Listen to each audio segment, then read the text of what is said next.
We are now live, everybody. Welcome, welcome, and happy Tuesday to all of you. It's great to have you here with us on this Tuesday evening.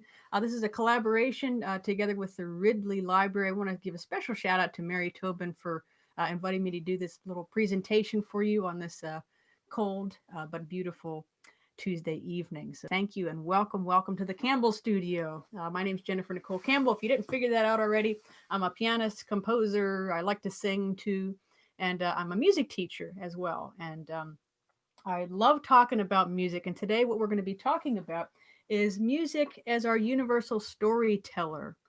And I'm just going to check and make sure everybody can hear me. Everybody says I got someone online that says good sound. That's great. And just as a comment, if you want to ask questions, please feel free to go in the live chat on YouTube. I'm also going to try to check the Facebook chat if I can do that, the Facebook chat there. But most of the things I'm going to see are on YouTube live. So if you want to go to that page, you'll be able to write comments and things like that. So music. So is music our universal storyteller? I think there are lots of different kinds of music. Does every piece of music tell a story? That's kind of what we're exploring today. For example, think about Chopin's harp etude.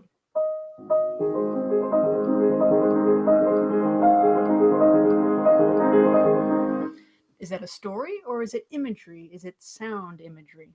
Very much sounds like an angel playing a harp in the heavens, right? Or think about the swan from the very famous Carnival of the Animals by Saint-Saëns.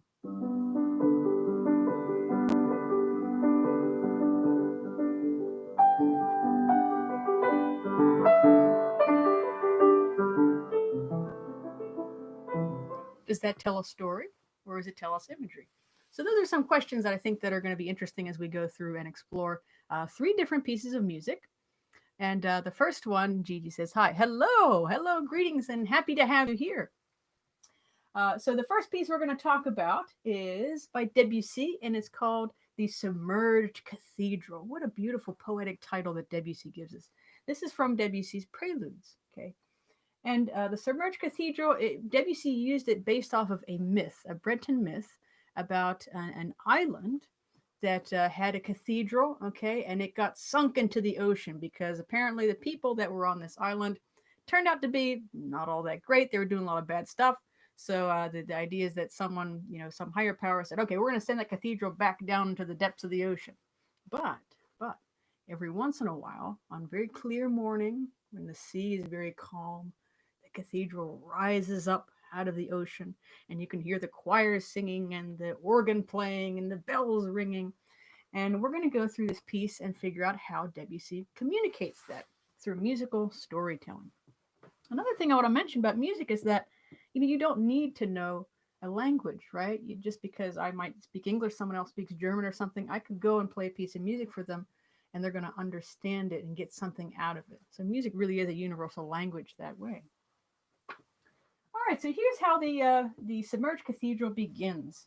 Okay, and Debussy loves to use the whole piano. He's great at doing that.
Okay, so that's the first page of our piece. Okay.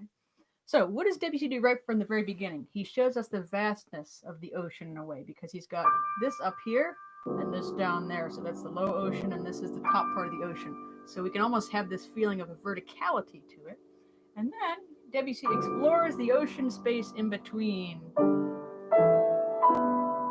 And And he's using what's called quintal and quartal harmonies. Now, if you really want to impress your music teacher, you can talk about quintal and quartal harmonies. Basically, all it means is it uses fifths and fourths. That's what Debussy's doing there.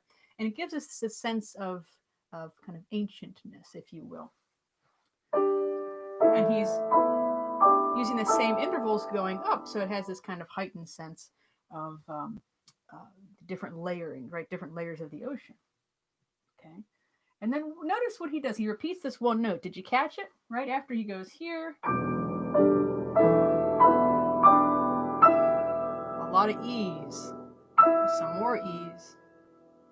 So this is like a voice coming from the distance. Okay. So is this the sound of someone from the Submerged Cathedral that's singing out? And they're single notes, right?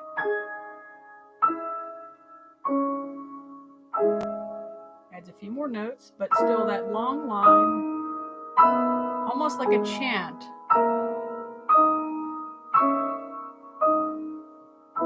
So we're kind of perched up high, and then Debussy brings us down low again. And now the lowest note that we've had so far, it's the lowest C on the piano. Fun fact for people, that actually used to be the lowest key on a piano, that C down there. And guess who was responsible for adding the other ones? B, B flat, and A. There's 3 more there. It's actually Beethoven. Beethoven said, I got a few pieces that I want to play some lower notes down there. And so he contacted the piano makers. He said, what's up, piano makers? I want a few more keys. And I guess Beethoven had some kind of pull, because eventually we ended up with 3 more keys, which is pretty cool. Very good. Were quintals a normal thing during this period? That's a good question. Actually, Debussy was pretty revolutionary in that sense when he introduced kind of quartal quintal harmonies. He kind of turned back time in a sense. He started using what we call the medieval church modes, things like Dorian mode. So kind of these ancient scales and these intervals that we hadn't heard a whole lot of per se. He brought those back into the piano texture and kind of revolutionized. He was a big rule breaker. But it's kind of weird in a strange way. By breaking the rules, he would go back to sort of ancient music. He really loved the gamelan. He loved a lot of Asian music. He went to the World's Fair in Paris, and he saw a lot of things from China and Japan.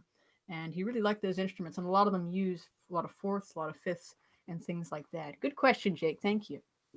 Yeah, and we like questions here, everybody. So please feel free to chime in. So here we are, the lowest note in the piano here, one of the lowest notes. And now we have this sense, now that we're moving with quarter notes instead of half notes and whole notes, the waves are starting to roll a little bit more. Yeah? Okay, now the waves start rolling even more here because we got triplets. And here we go. Quarter notes.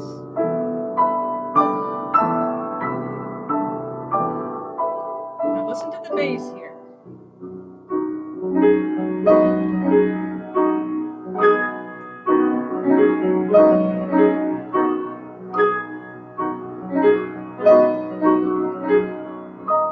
So notice that it's rolling right along.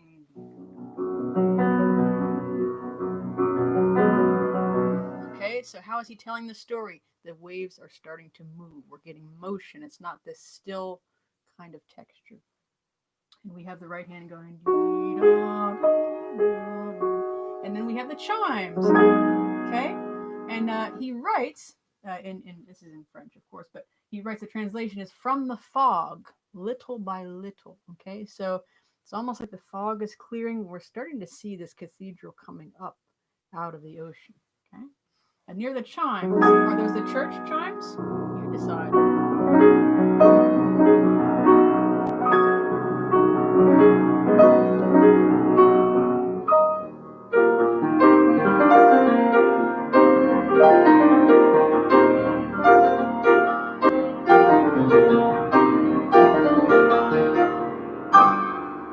Okay, so things are getting, he's getting faster with the motion here. He's adding these in the left hand. So it's he's creating more sense of anticipation. Another way that he creates anticipation is holding the same note in the bass, right? First it was B, then he moves it up to E flat. Okay, flat, and then eventually he arrives on G. Okay, that's what's happening right here after the big build-up.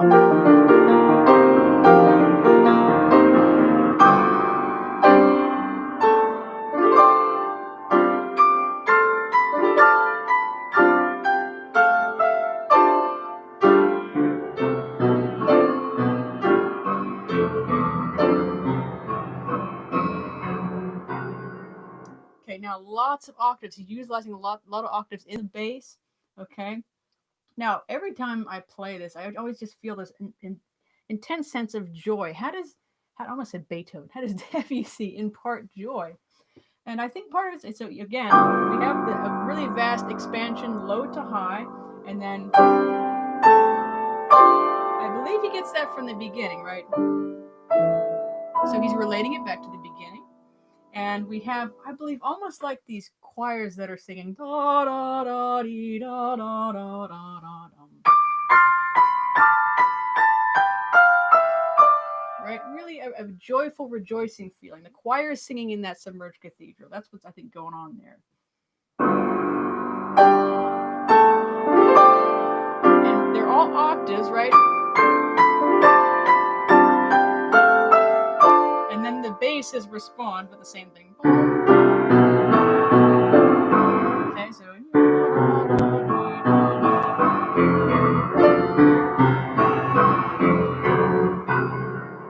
Now, what do you think the instrument that Debussy is implying with here?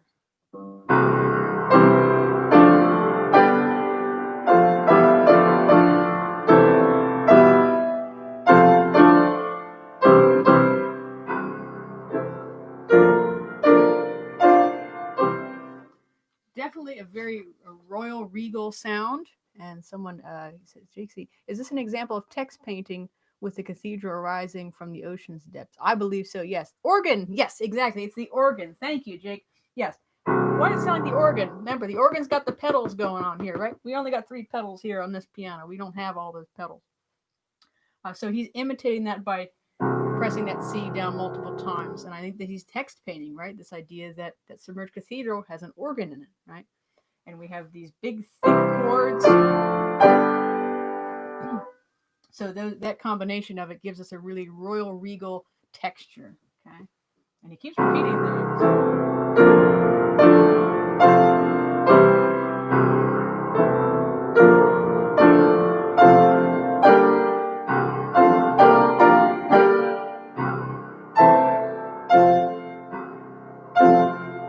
And then it calms down.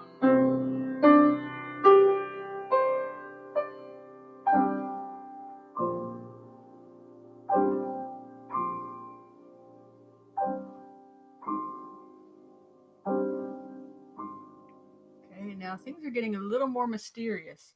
We had this wonderful, joyful statement by the organ, and now we've got these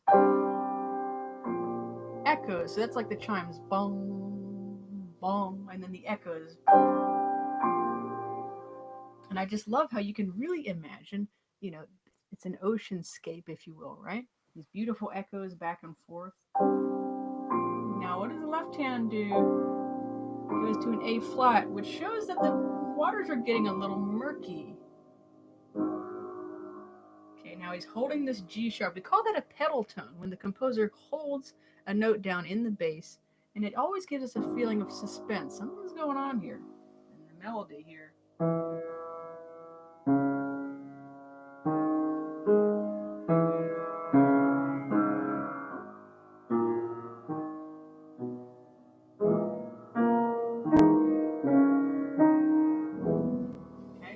Going on there, a single voice, almost like a lonely voice that's kind of crying out from the depths of that ocean. I know we were bad people or whatever, but we're trying. So it's this one little voice. It's almost like a chant, right? And there's that very foreboding G sharp.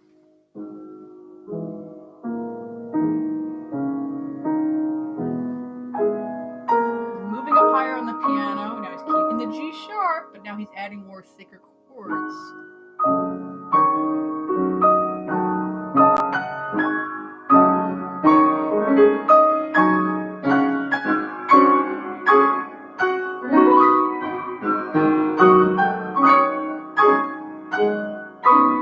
That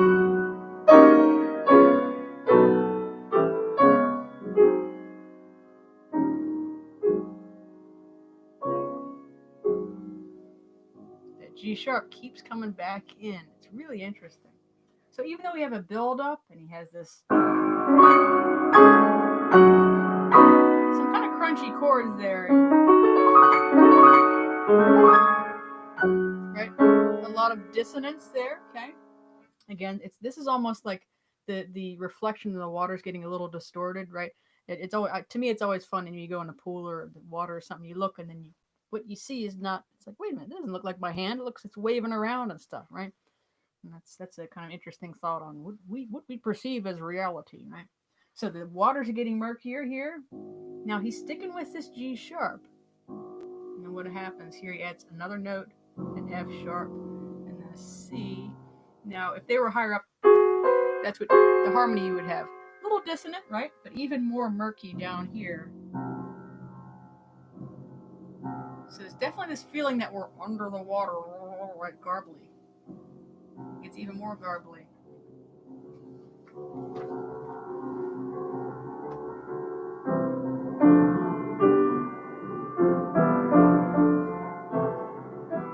Okay, so a few things going on here. The left hand, let me show you what it sounds like a little higher. Kind of nice. You could add a little melody to that and make it very, very playful. But this is down here, so that's the ripples of the water that he's communicating there. Now, do you recognize this? I recognize that from when we had the big organ theme, right?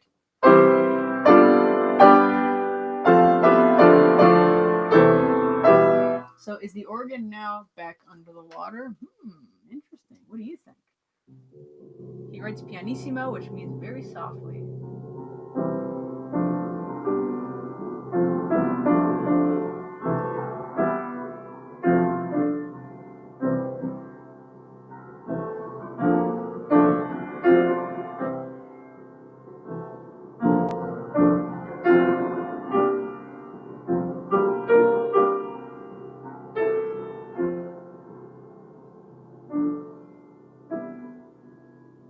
We feel like we're rested.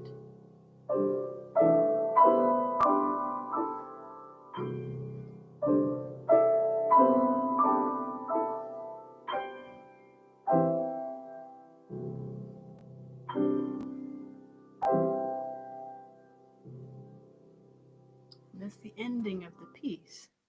Someone says there really is an oriental tone to this piece. So beautiful, captivating. It's amazing how Debussy develops this. Yeah, it really is. Yeah, and it does have this kind of ancient Asian oriental feel to it. So this last page, I love what he does. He kind of brings us back home in a sense, right? It's now he's in C major, which very welcoming, warm key compared to when we had all this dissonance going on, right? These kind of crunchy chords and things. And now we're in a more calming, peaceful state. I love what he does at the very end too. He has these. Remember before we had the fourths and the fifths. Now he adds a second in there. And how does that change the texture? Listen.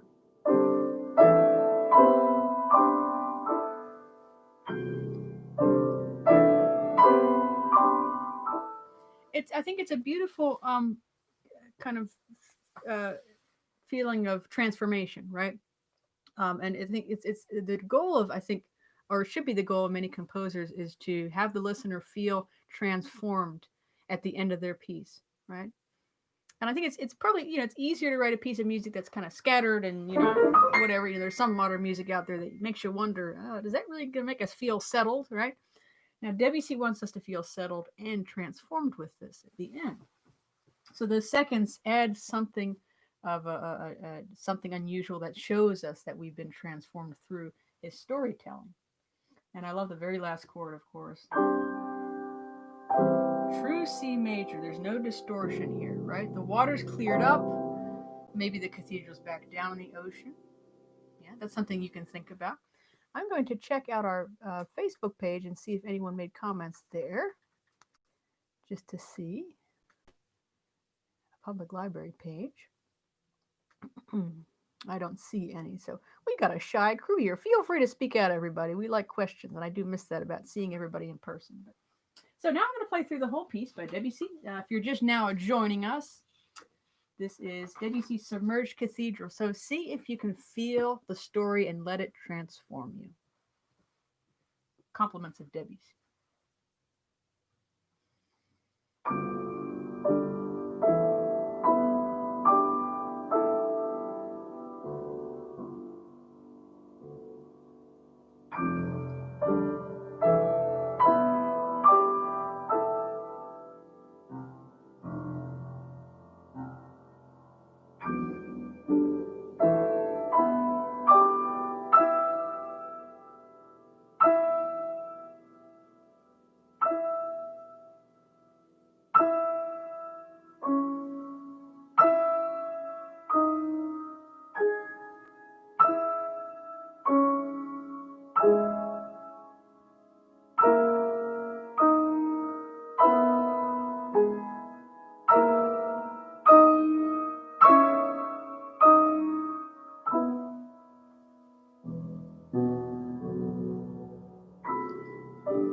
And here you have Debussy's Submerged Cathedral. Oh, we've got some comments here. Wonderful. I like the orange. It's Joe. Oh, hello, Joe. And Ridley Township Public. Hi, Jennifer. Hi, Ridley Township Public Library. And Jake C. Bravo to Debbie C. Bravo. Thank you. Well, thank you for listening. I'm glad we've got some folks here. Wonderful, wonderful. So that's Debussy for you. Okay. And we've got something else coming up here. We have Beauty and the Beast. I thought we'd do something from one of my favorite popular songs. And I know a lot of other people's favorite popular songs.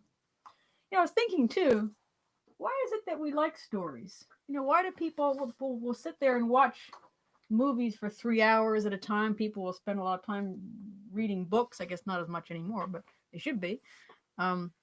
There's something about stories that are able to portray and are able to communicate certain truths, right?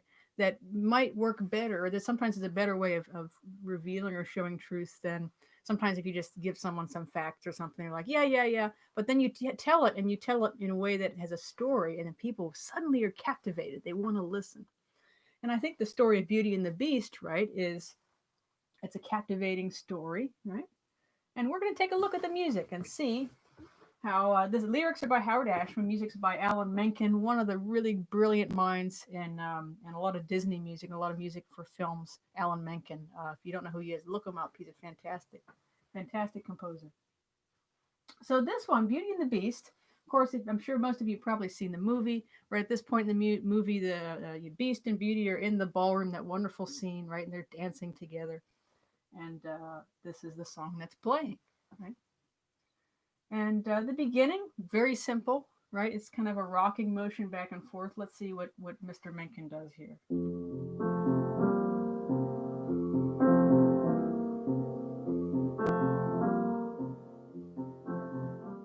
We feel pretty comfortable. We feel like almost like we're being lulled to sleep, right? Rocking back and forth. And left hand. So the motion on the first two beats, and then 3 and 4, it pauses a little bit. Okay, so he sets us up in a very nice way. It's the same kind of rhythmic motion, right? It's the same key center. It doesn't really leave. It stays there with F in the bass. Okay, and here comes our melody. Tale as old as time, true as it can be. Barely even friends, then somebody bends unexpectedly. Okay, a lot actually going on there. Now, funny thing about this, and I have a video on this on YouTube, you can check it out. But one of the funny things about this is that the rhythm, there's not a whole lot going on. It's 4 eighth notes and then whole note. Dee da da da tum, dee da da da tum, da da da da tum. Like when I discovered that, I thought, God, this guy's brilliant. He's able to use the same rhythm, makes us feel comfortable in that same rhythm over and over. But he's doing a lot with the melodic material, right? So he has skips, tale as old as, and then a step there, time, tale as old as time. Okay, and then the second part of it, true as it can be, he has it go up. Very simple, but it's effective. True as it can be. Okay, and then we have a simple 5-step pattern. Barely even friends, then somebody bends, right? You can teach that to, any person first starting to learn piano. We do 5-finger scales. My students know this. I think we got a few students watching. Is Gigi still here? Hi, Gigi. And then I love what he does there. Unexpectedly. Brilliant, right? Instead of unexpectedly, it's like wah-wah, right? But unexpectedly. It's an unexpected interval, right? It doesn't go down how we expect. All right. And then the second part of it. Just a little dream. Small to say the least, both a little scared, neither one prepared. Beauty and the Beast. Okay, and then another thing, of course, when you have lyrics, right, for a piece of music, obviously the story is a lot easier to tell because it has words to it. And this composer is great at text painting. How does he text paint? Oh, what's text painting anyway? It's when the composer takes the lyrics, right, and he paints what the lyrics seem to say. with the music, using harmony, using the texture, using melodic material. So when he says even something as teeny as just a little change, just a little, it's just a half step. He could run just a little change. No, he doesn't do that, right?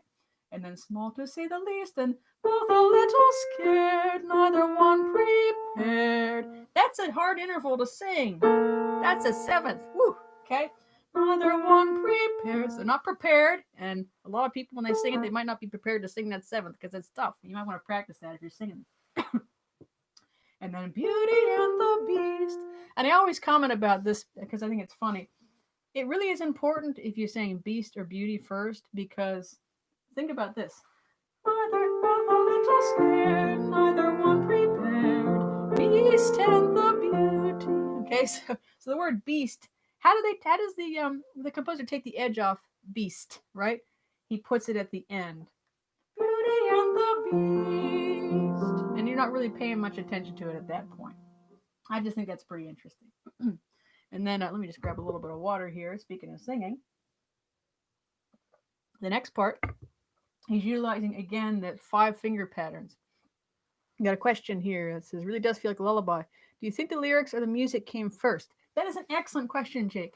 So I think that in this case, pretty sure they had the lyrics first. And then I think Alan Menken took those lyrics and worked on text painting them. Sometimes it's more of a collaborative effort between the composer and the lyricist. For example, Over the Rainbow, that was a piece that the two really worked together and they really collaborated, in the same room, working on the piece, working stuff out. And then other times, for example, like Moon River, the composer, he had the lyrics, boom, sent them off, and then supposedly the person who wrote those just, I just improvised this and it works with the, he didn't even have to work together with the lyricist. It was just, boom, here's the music, it works. So it really depends on the combination, but that's a really great question. Thank you. So here we are, ever just the same, ever a surprise. I like what he does with this. Ever just the same, ever a surprise. No, ever a surprise. He's going above where you think he's going to go. It's not just ever just the same, ever a surprise. Yeah, well, not really a surprise if it's the same thing you just had. Yeah? Okay, and then ever as before, ever just as sure. I like how he text paints that because he's saying ever as before, ever just as sure. It's kind of to be expected.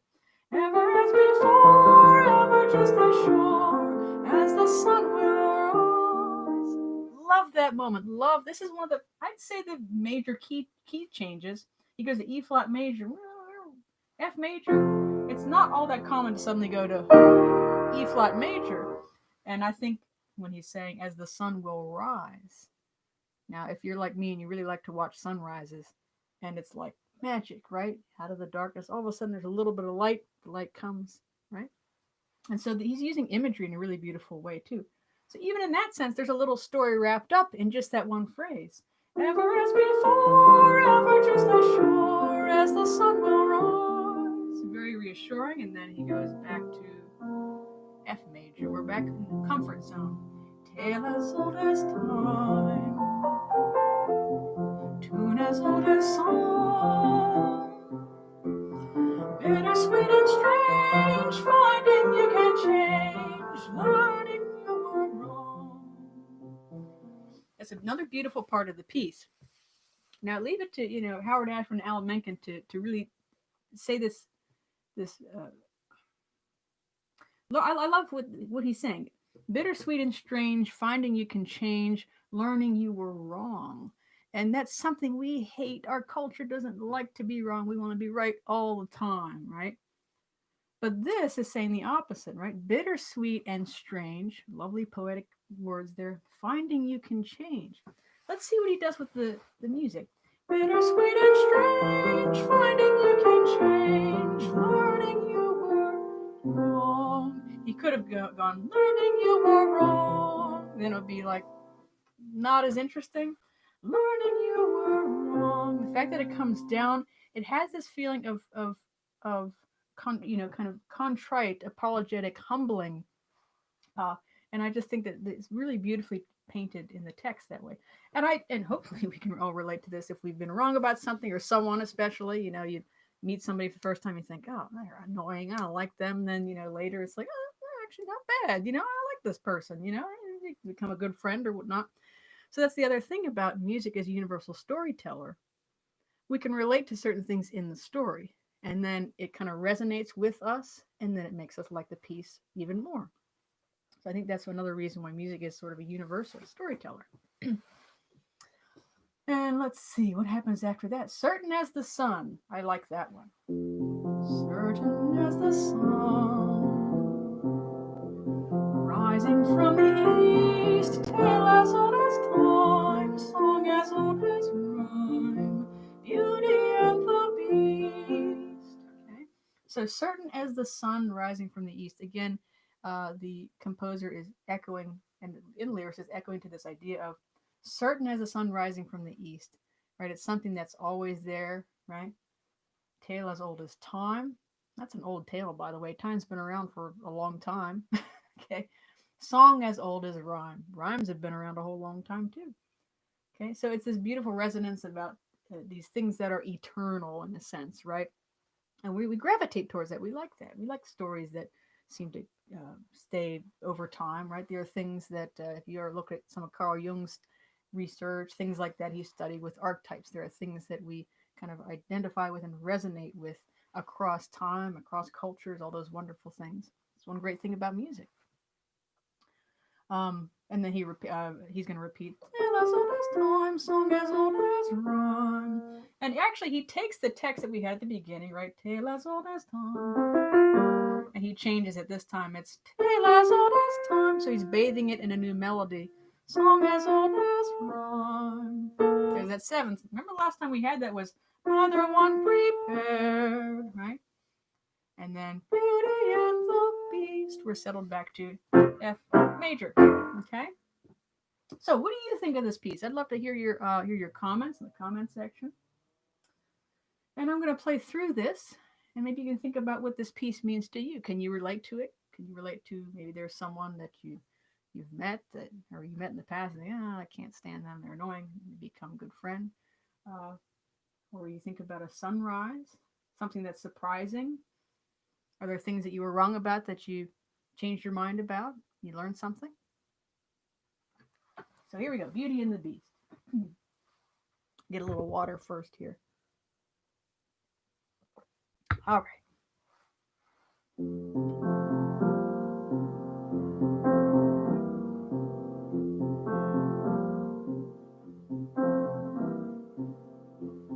Tale as old as time,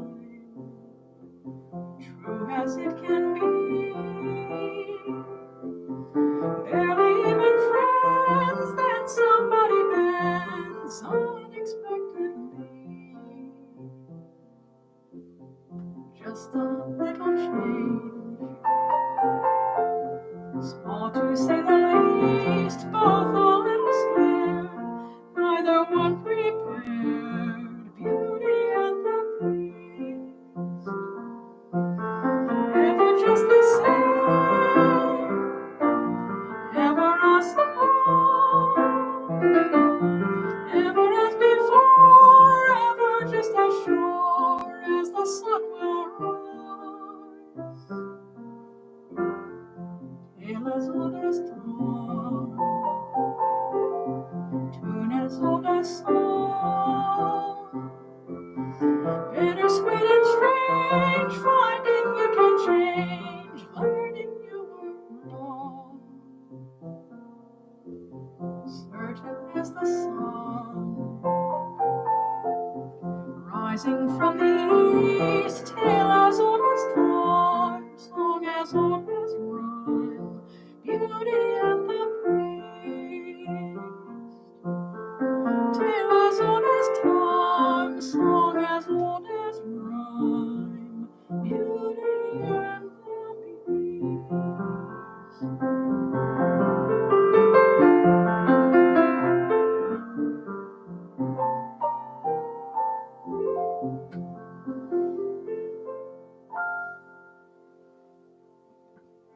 Lovely song. So much truth in it, right? Beautiful song. Beauty and the Beast. That makes me want to watch the movie again. You know, I still like the old version better. I like the version's pretty good. I still like that one, but something about those classic animated movies, right? I guess they don't really do that much anymore. It's all computer generated. I miss that stuff. I don't know. Maybe I'm old fashioned. All right, let's see. We got one more piece here. Let's see if we have any comments here. That was lovely. Thank you, Ridley Township Public Library. I noticed in both pieces you chose for tonight, musically coming home towards the end of each piece is very comforting and grounding. That's true. There's something about, uh, again, a story. A really good story is going to show transformation, right? And that's something we always crave. We want to be transformed, and we should have that need to be transformed, right? Ideally, each day we become a better person, right? Something happens and we are transformed because of it. And in a strange way, sometimes we need negative stuff in order for us to feel transformed. I'm still trying to figure that one out. Maybe I should study more philosophy. All right, we got another piece here. This one is by one of my favorite composers, Frederick Chopin, famous Polish composer. Had pretty, I guess you could say he had almost a tragic life. Speaking of overcoming tragedy, he left his homeland Poland because of the war going on there. Wars going on there. Around the age of 21, I believe, never to return back home to Poland. Now, that's hard for me to imagine.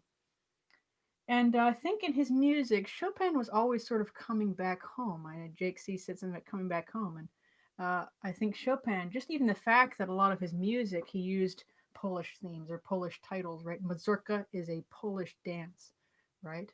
Polonaise, a Polish, Polish kind of military march. Think of you. Right, so he's always kind of coming home in a sense.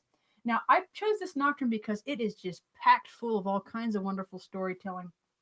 And I think it's one of the more uncommon ones because it's when we hear the word nocturne, nocturne means a piece of music inspired by the nighttime. Now, it doesn't necessarily mean it's going to be, right? It doesn't necessarily mean it's going to be a lullaby. In this case, it certainly doesn't sound like a lullaby. We have this middle section that's very agitated. It's a stormy section. I'm giving it away. Let me start from the beginning. All right. So this was written in 1835. So Chopin was 25 years old. Man, was he good. All right. This is Opus 27, number 1 for you theory fans out there, or music fans, musicology fans, I should say. This is how we begin.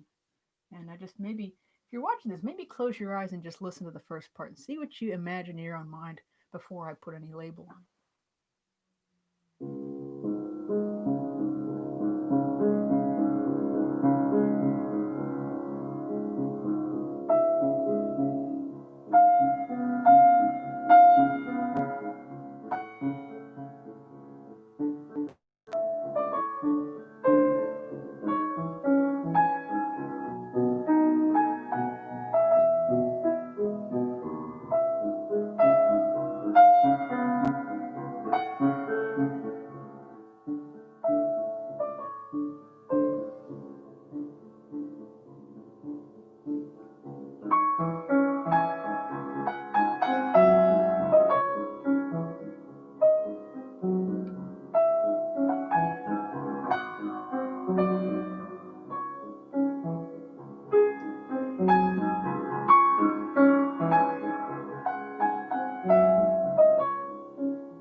Okay, it's basically most of the first page.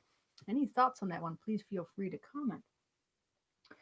Left hand, not a whole lot of variety going on here. It kind of reminds me with the Submerged Cathedral. Remember you had this stuff, this kind of murky waters here? Well, this is a little murky as well. We're in C sharp minor, very dark key.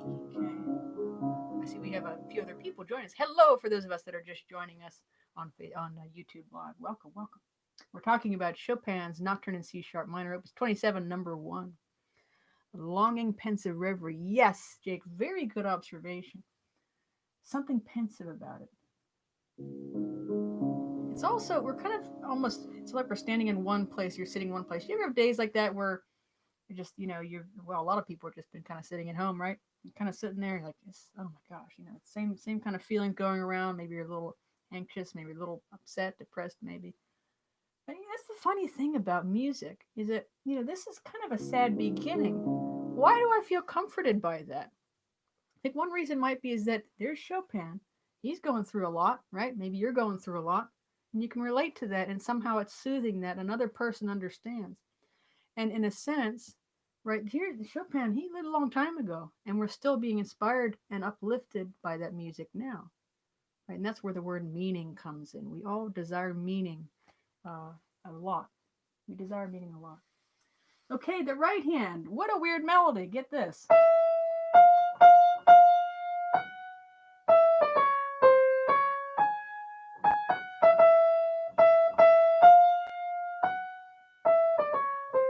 Wow, really, two thumbs up, Chopin. Yeah, not really. It's not like Beauty and the Beast or the Debussy piece. It's not a very interesting melody. Maybe that's what he's kind of intending here, right? It's just three half steps, so it's kind of like it's trudging along. It wants to move, but it's stuck. It can't move. Okay, and when it finally does get up to the highest note, it kind of resigns itself, but then pulls itself back up. I can do this.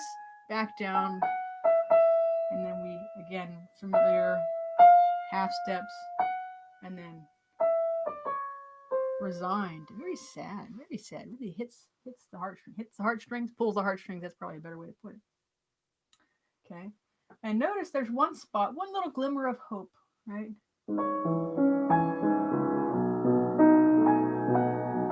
E major for one brief moment. But just when you thought things were getting still murky.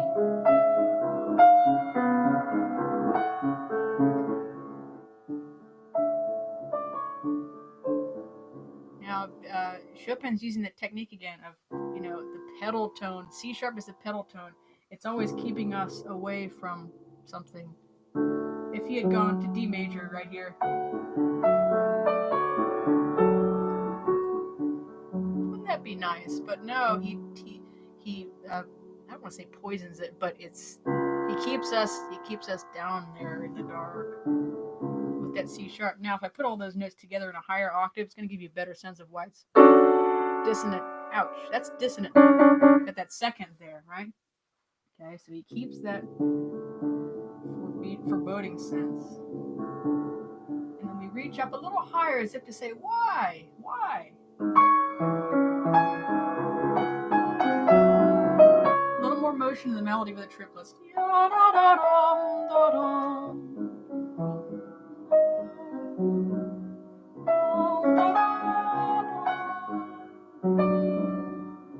Back to C sharp minor. He repeats this little melodic phrase. Are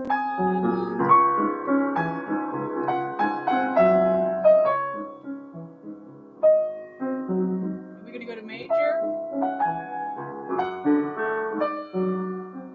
I don't think so. You might say, gosh, what a downer, but he's getting at something important here, okay? Now he's going to repeat the melody and add another voice in there, and this is where I think Chopin finds a little pal or someone that's going to kind of at least join him on this journey. I can't help but thinking about Lord of the Rings, right? Frodo's on his own, and then Sam comes along. It's like, hey, Frodo wouldn't have got very far without Sam, right? I think that's more that book's more about Sam than anybody else, right? It wasn't Frodo, it was Sam that helped. So here's Sam. We have what's called counterpoint. We have two voices working together, much like two layers in a cake, right? So listen to what he does with that. Beautiful, nourishing second line here. Here's where it comes in.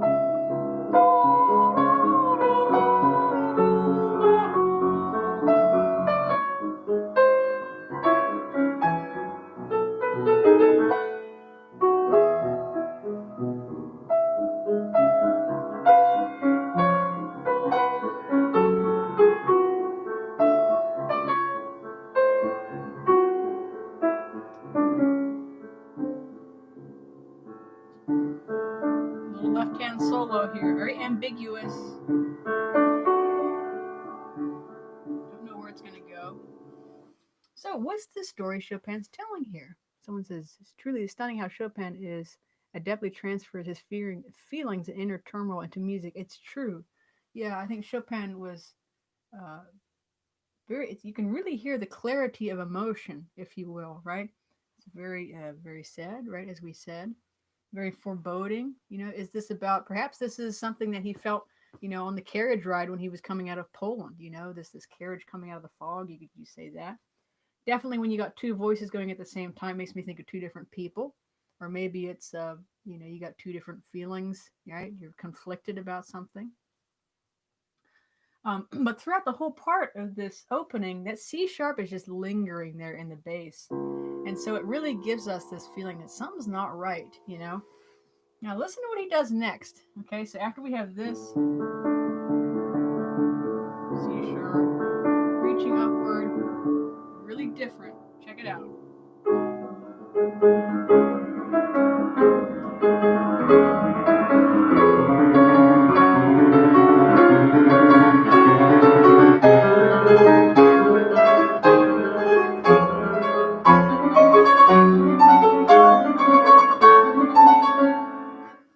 Well, that came out of nowhere, right? And it's funny. Sometimes I'll play this for people, and they'll say, that middle section, what on earth is going on there, right? So how is he using this? The energy is certainly being ramped up. He writes piamoso, which means more motion. Agitato, agitated. Okay, and he has this dotted rhythm. Yum, ta-tum, tum, ta-tum, tum, ta-tum. So that gives it almost a militaristic feeling to it. Is this, he's kind of thinking about what's going on in war-torn Poland? Could that be what he's talking about? Left hand, right? These kind of spinning around with the half steps, and then the bass is gradually climbing up. Listen to what he does.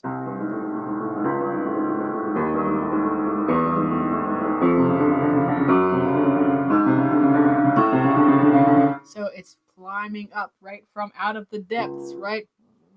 A little bit like maybe the Submerged Cathedral is coming out of the depths. This is coming out of the depths here. Okay.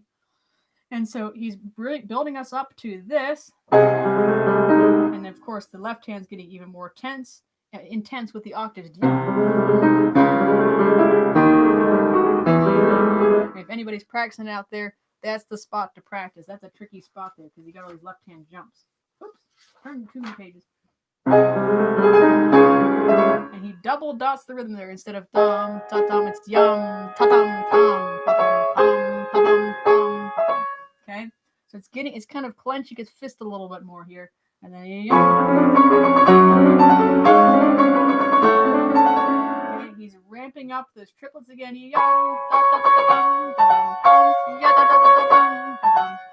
Okay, now as if you thought that was crazy, guess what happens next? I'll do 4 measures before here.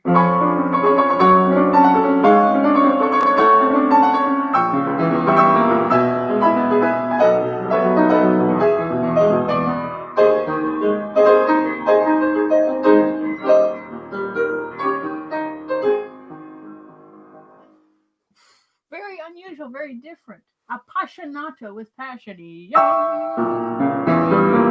That's a diminished chord. That's outlined, and then it erupts into major. Finally, were they victorious in battle? Now this is fun to play. Another spot to practice if you're working on this piece. Big jumps here. And in a sense, too, if you watch someone play it almost is very heroic looking, too, even just the way that it's bum, bum, bum, bum, bum, bum. Maybe that's what Chopin was going for. I don't know. We rest on A flat major. Thought the battle was over? Nope.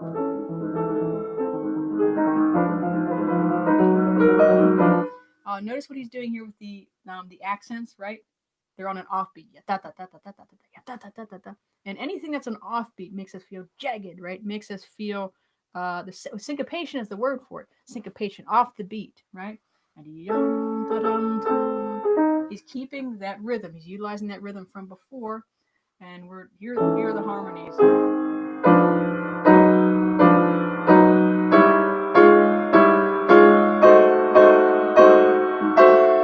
Okay, and then he's gonna. Well, let's see. Is he victorious or not? Let's see what happens.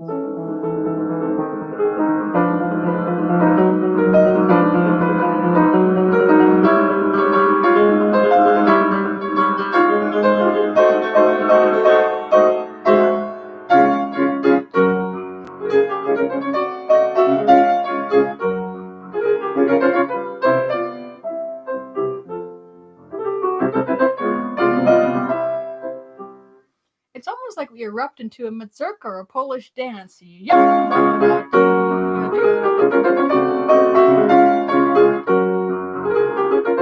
Very joyful, very dance-like, playful all of a sudden.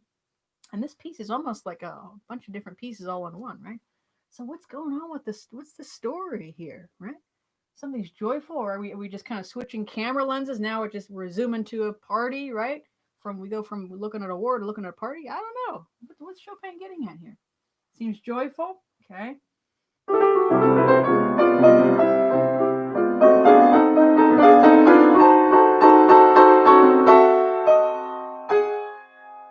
Things turn out to be not so great again, right? And the left hand has this really dramatic, stark octaves in the left hand.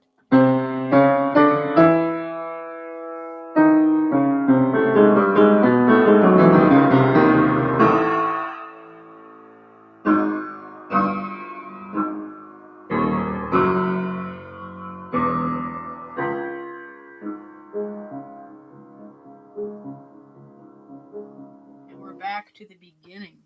Not necessarily back home where we want to be in this case, right?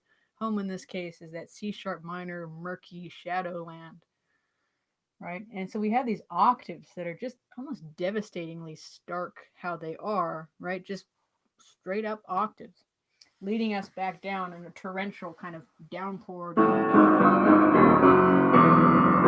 Right? Okay. Now, let's see what he does on the last page. Back to the fog, right?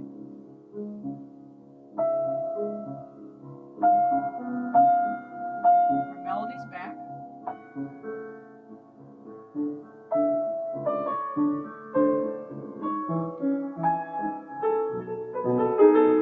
A little moment of comfort here in E major, but then back to...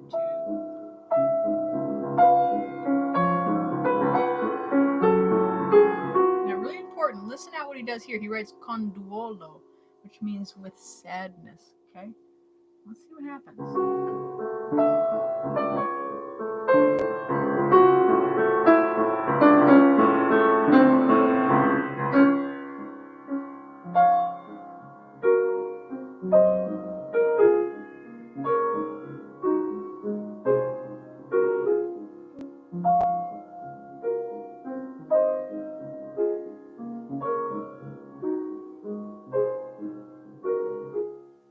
The first time we have C sharp major, not C sharp minor, right?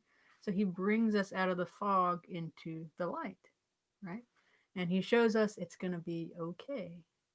And I think that's one of the magical parts of this piece, elements of this piece, is that he similar to some of the other two pieces, right? We come out of the piece after we listen, we come out transformed because of the journey that Chopin took us on, right? Now, how did he do that, right? He had to drag us through some pretty intense stuff, right? And some of it was joyful, some of it erupted in almost like a dance, playful like thing. You know? He took us through some really intense battles, right? And I think that, again, thinking about why do we relate to stories, we can relate to that. We've been through plenty of battles, right? In many different ways, right? Internally, right? And I think that's what Chopin's getting at here. I think that's why it's important to listen to this kind of music, because it can help us not feel alone, help us feel transformed and uplifted. Now, one more thing he does at the end.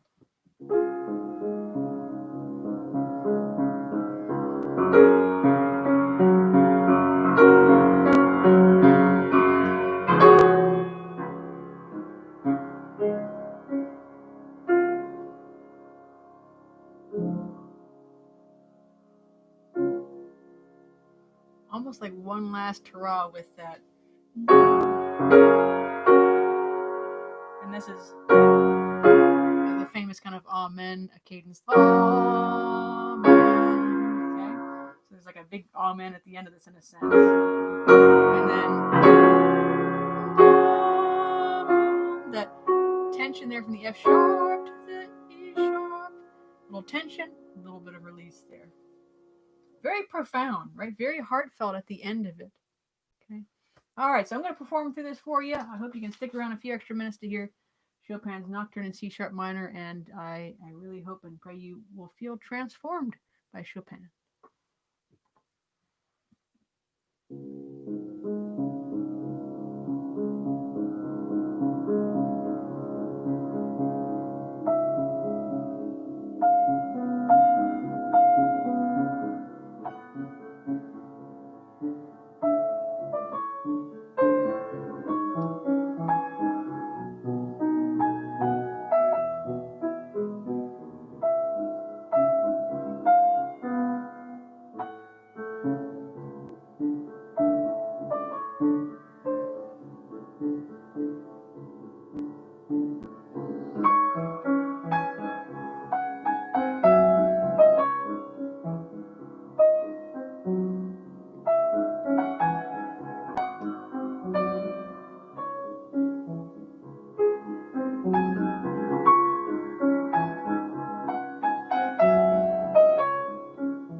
The power of Chopin, huh?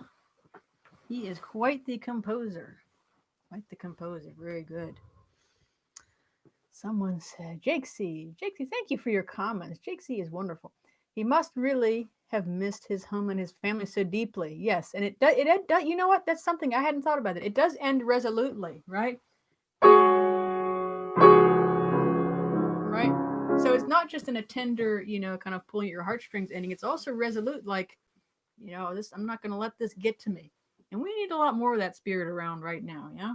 Not going to let stuff get us down, right? It's easy for stuff to to make us feel like down in the dumps and all that stuff. And that's Chopin. He didn't have an easy life. He had tuberculosis. He was coughing up a lot of stuff, right? He wasn't feeling all that well most of the time.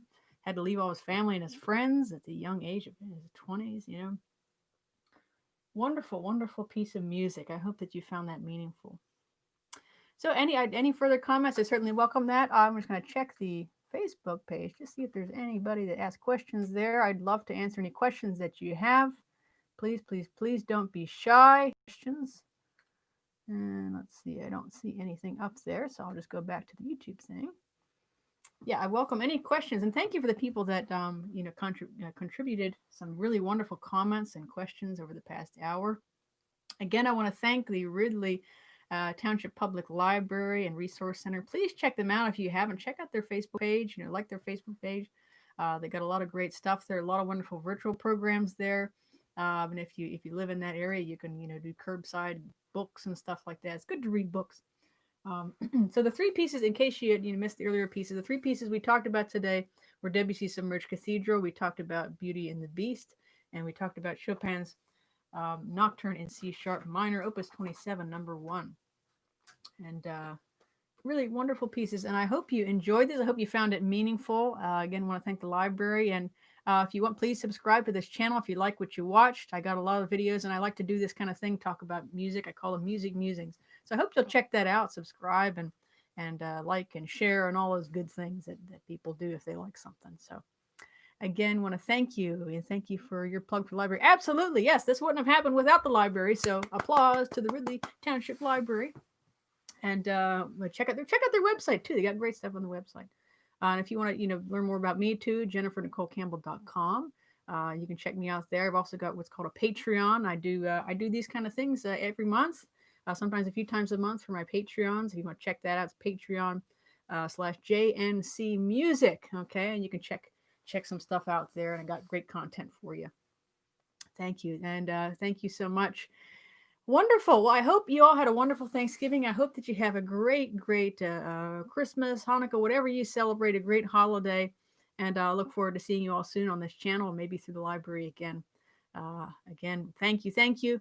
And love the library, invaluable resource. Yes, libraries are invaluable resources. We need our libraries. We need them to stay up and at them. So wonderful. Thank you, everybody. I knew I keep saying thank you, but I really am feeling grateful to have all you here. So enjoy the rest of your evening. And have a great week, a great December. We'll see you in the new year. All right, everybody. Signing off. See you next time.